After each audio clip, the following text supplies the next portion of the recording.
नमस्कार दोस्तों, मैं हूँ ऋचा सिन्हा एक बिहारन और मेरे चैनल पे आप सभी का स्वागत है। तो दोस्तों, कैसे हैं आप सब?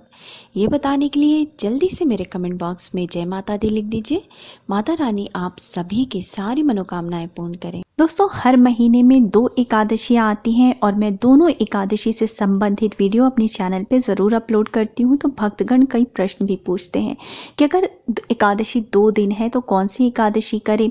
अगर एकादशी के दूसरे दिन कोई दूसरा व्रत है तो एकादशी व्रत का पारण किस प्रकार करें। एकादशी व्रत के पारण में क्या खाना चाहिए, क्या दान करना चाहिए, एकादशी व्रत में क्या खाना चाहिए, किस चीज़ों का दान करना चाहिए, किन नियमों का पालन अनिवार्य है, अगर महिलाएं अशुद्ध हैं तो एकादशी का व्रत कर सकती हैं कि नहीं। तो इन सभी प्रश्नों के उत्तर आज मैं आपको इस वीडियो में देने वाली हूँ। साथ ही आपको एकादशी व्रत का पारण किस प्रकार करना है उसकी विधि आपको विस्तार पूर्वक बताने वाली हूँ। तो चलिए शुरू करते हैं। इससे पहले अगर आपने अभी तक मेरे चैनल को सब्सक्राइब नहीं किया है और आप मेरा वीडियो पहली बार देख रहे हैं तो मेरे चैनल को सब्सक्राइब कर लीजिए। वीडियो अच्छा लगता है तो लाइक ज़रूर कर दीजिएगा और परिवारजनों के साथ, दोस्तों के साथ शेयर कीजिएगा ताकि वो भी इसका लाभ उठा सकें। तो सबसे पहले मैं आपको एकादशी व्रत का महात्म्य बता दूं। दोस्तों, हर महीने कृष्ण पक्ष और शुक्ल पक्ष की जो 11वीं तिथि होती है उस दिन एकादशी का व्रत किया जाता है और यह व्रत भगवान विष्णु के निमित्त किया जाता है। एकादशी व्रत को व्रत राज कहते हैं। इस व्रत को जो भी मनुष्य पूर्ण भक्ति भावना से नियम पूर्वक करते हैं उन्हें भगवान विष्णु की अनंत कृपा प्राप्त होती है, उसके सभी पाप नष्ट होते हैं, मृत्यु उपरांत उस मनुष्य को मोक्ष की प्राप्ति होती है। साथ ही ऐसी मान्यता है कि इस व्रत को करने वाले मनुष्य को अश्वमेघ यज्ञ के समान फल की प्राप्ति होती है। इसी कारण से एकादशी व्रत को व्रतराज कहा जाता है। एकादशी व्रत करने के लिए दशमी के दिन से ही व्रत के नियम लग जाते हैं दोस्तों, अर्थात दशमी तिथि से लेके द्वादशी तिथि तक आपको नियमों का पालन करना होता है। दशमी के दिन ही सर्द होकर नहा लें, शुद्ध हो जाएं, अपने आचरण को पवित्र रखें। दशमी तिथि से ही सात्विक भोजन करें, लहसुन प्याज किसी भी प्रकार के मांसाहार या तामसिक भोजन से दूर रहें, नशे के पदार्थों का सेवन न करें, अपने आचरण को पवित्र रखें, सत्य बोलें, किसी पे क्रोध ना करें, किसी को अपशब्द ना बोलें और छल प्रपंच से दूर रहें। दशमी तिथि के दिन आपको शाम को ही भोजन कर लेना है, सूर्यास्त के बाद आपको भोजन नहीं करना है। रात में सोने से पहले अच्छे प्रकार से ब्रश कर लें या दातून कर लें ताकि मुंह में एक भी अन्न का दाना न रह जाए। ये दशमी तिथि के नियम है। अब जिस दिन एकादशी है उस दिन आपको सुबह सवेरे जल्दी उठ के स्नान आदि से निवृत्त होकर साफ स्वच्छ वस्त्र धारण करना है। सुबह में भगवान विष्णु की विधिवत पूजा अर्चना करनी है, मंत्रों का जप करना है, हो सके तो विष्णु सहस्त्र नाम का पाठ करें, गीता का पाठ करें। भगवान विष्णु के मंत्र ओम नमो भगवती वासुदेवाय का आप जप करते रहें। शाम के समय फिर से आपको भगवान को भोग और आरती समर्पित करनी होती है और द्वादशी तिथि के दिन इस व्रत का पारण किया जाता है। तो मैं पारण के भी आपको नियम बताऊंगी। पहले हम बात कर लेते हैं कि एकादशी व्रत में आपको खाना क्या होता है, क्योंकि ये प्रश्न बहुत पूछा जाता है कि क्या खा सकते हैं। इस व्रत को आप अपने सामर्थ्य के अनुसार ही करें। कुछ लोग बिल्कुल निर्जला व्रत करते हैं, ना कुछ खाते हैं ना पीते हैं। कुछ लोग फलाहार खा के अर्थात फल खा के इस व्रत को करते हैं और कुछ लोग एक शाम फल खाते हैं और एक शाम फलाहार भोजन करते हैं, अर्थात कुट्टू सिंघाड़े की पूड़ी और आलू की सब्जी सेंधा नमक में बनी हुई खा ली। तो इस प्रकार से भी आप इस व्रत को कर सकते हैं, अर्थात आप अपने सामर्थ्य के अनुसार ही इस व्रत को करें। अब प्रश्न आता है कि क्या जो है हम एकादशी में अन्न का दान कर सकते हैं।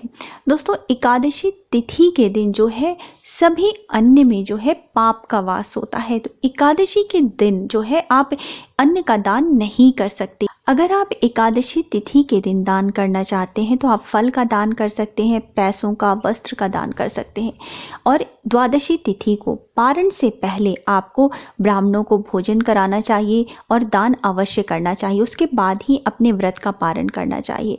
तो दोस्तों द्वादशी तिथि के दिन आप अन्न का दान कर सकते हैं, वस्त्र, फल या दक्षिणा पैसों का दान कर सकते हैं। अब कई लोग कहते हैं कि विदेशों में रहते हैं या जहाँ रहते हैं वहाँ ब्राह्मण नहीं है तो किसे दान करें। दोस्तों आप ब्राह्मण या किसी ज़रूरतमंद को भी दान कर सकते हैं, लेकिन अगर ये संभव नहीं है तो आप दान के निमित्त कुछ पैसे निकाल के अलग रख दें और जब भी आप किसी ब्राह्मण या ज़रूरतमंद व्यक्ति से मिले तो आप उनको वो पैसे जो है दान कर सकते हैं। अब कितनी बार ऐसा होता है कि एकादशी का व्रत 2 दिन हो जाता है, तो किस दिन हमें व्रत करना चाहिए? दोस्तों पहले दिन की जो एकादशी होती है वो दशमी तिथि से युक्त होती है, जिसको कि वृद्धा एकादशी कहते हैं, और दूसरे दिन की जो एकादशी होती है वो द्वादशी तिथि से युक्त होती है, जिसको कि शुद्धा एकादशी कहते हैं। तो गृहस्थ जनों को शुद्धा एकादशी का व्रत करना ही श्रेष्ठ बताया गया है। दूसरे दिन वाली एकादशी को दूजी एकादशी या वैष्णव एकादशी भी कहते हैं। और दोस्तों सन्यासी, विधवाओं और मोक्ष की इच्छा रखने वाले श्रद्धालुओं को वृद्धा एकादशी का व्रत ही करना चाहिए। और इस्कॉन टेम्पल में भी ये सलाह दी जाती है कि शुद्धा एकादशी के दिन ही व्रत करना चाहिए, और मेरा भी यही मत है कि गृहस्थों को शुद्धा एकादशी के दिन ही व्रत करना चाहिए। अब कई प्रश्न ये भी पूछे जाते हैं कि एकादशी व्रत के दूसरे दिन अर्थात द्वादशी तिथि के दिन जो है कोई दूसरा व्रत है, तो एकादशी व्रत का पारण किस प्रकार से करें? दोस्तों एकादशी व्रत का पारण द्वादशी तिथि में करना अत्यंत आवश्यक होता है। अगर आपका दूसरे दिन कोई और दूसरा व्रत है अर्थात कोई साप्ताहिक व्रत बृहस्पतिवार या शुक्रवार है जो आप करते हैं, तो आप जो है चरणामृत जो है भगवान को जो अर्पित किया है आपने चरणामृत या पंचामृत, उसमें तुलसी दल है डाला हुआ है, उसको खा करके आप एकादशी व्रत का पारण कर सकते हैं। दोस्तों अब अगला प्रश्न है कि क्या महिलाएं पीरियड में एकादशी का व्रत कर सकती हैं या पीरियड में एकादशी का व्रत शुरू कर सकती हैं? अगर आप हर महीने एकादशी का व्रत करती हैं तो आप पीरियड में भी एकादशी का व्रत कंटिन्यू रखें, सारे नियमों का पालन करें, द्वादशी तिथि में जो है व्रत का पारण करें, परंतु आप इस दिन ब्राह्मणों को भोजन कराना या दान देना नहीं कर सकते, तो उनके निमित्त थोड़े से पैसे निकाल के रख दें, जब आप शुद्ध हो तो उसे दान कर दें। लेकिन अगर आप पीरियड में एकादशी का व्रत शुरू करना चाहती हैं तो ऐसा ना करें, जब शुद्ध हो पूर्ण रूप से तभी एकादशी का व्रत शुरू करें। दोस्तों अब हम बात करेंगे एकादशी व्रत के पारण से संबंधित। एकादशी व्रत का पारण कब करना चाहिए, पारण में क्या खाना चाहिए, पारण के क्या नियम हैं और एकादशी व्रत का पारण क्यों महत्वपूर्ण है। सबसे पहले जान लेते हैं कि पारण क्या है। कई लोग पूछते हैं कि पारण क्या होता है। तो एकादशी का व्रत जब हम खोलते हैं और अन्न खाते हैं तो इसी को पारण कहते हैं। तो एकादशी व्रत के अगले दिन जो है सूर्योदय के बाद पारण किया जाता है। एकादशी व्रत का पारण द्वादशी तिथि के समाप्त होने से पहले कर लेना अति आवश्यक माना जाता है। यदि द्वादशी तिथि सूर्योदय से पहले समाप्त हो जाती है तो भी एकादशी व्रत का पारण सूर्योदय के बाद ही करना चाहिए, और द्वादशी तिथि के भीतर पारण न कर पाना जो है वो पाप करने के समान माना जाता है। एकादशी व्रत का पारण हरिवासर के दौरान नहीं करना चाहिए। जो श्रद्धालु व्रत कर रहे हैं और उन्हें व्रत तोड़ने से पहले हरिवासर समाप्त होने की प्रतीक्षा करनी चाहिए। तो दोस्तों कई लोग पूछेंगे कि ये हरिवासर क्या होता है। तो द्वादशी तिथि की पहली जो है 1/4 अवधि को हरिवासर कहते हैं। मैं हमेशा अपने वीडियो में पारण का टाइम भी आपको ज़रूर बताती हूँ, तो आप वीडियो देखते रहेंगे तो आपको टाइम पता चलेगा। व्रत तोड़ने का सबसे उपयुक्त समय प्रातःकाल सुबह का समय ही माना जाता है, और व्रत करने वाले श्रद्धालुओं को मध्याह्न के दौरान व्रत तोड़ने से बचना चाहिए। कुछ कारणों की वजह से अगर कोई प्रातःकाल में पारण नहीं कर पाता है तो मध्याह्न के बाद पारण करना चाहिए, लेकिन मध्याह्न समय में पारण नहीं करना चाहिए। पारण के दिन अर्थात द्वादशी तिथि के दिन सुबह सवेरे जल्दी उठें, स्नान आदि से निवृत्त होकर साफ स्वच्छ वस्त्र धारण करके सबसे पहले भगवान विष्णु की विधिवत पूजा अर्चना करें, मंत्रों का जप करें। उसके बाद शुद्ध और सात्विक भोजन पकाएं और ब्राह्मण को भोजन कराएं, ब्राह्मण को दान दें। उसके बाद ही स्वयं भी जो है शुभ मुहूर्त में पारण करें। अब दोस्तों एकादशी व्रत के पारण के भोजन में आपको क्या करना चाहिए। सबसे पहले तो ये भोजन बहुत ही शुद्धता पूर्वक पका हुआ होना चाहिए, सेंधा नमक में और शुद्ध घी में बना हुआ होना चाहिए। ये भोजन स्नान करके ही पकाएं।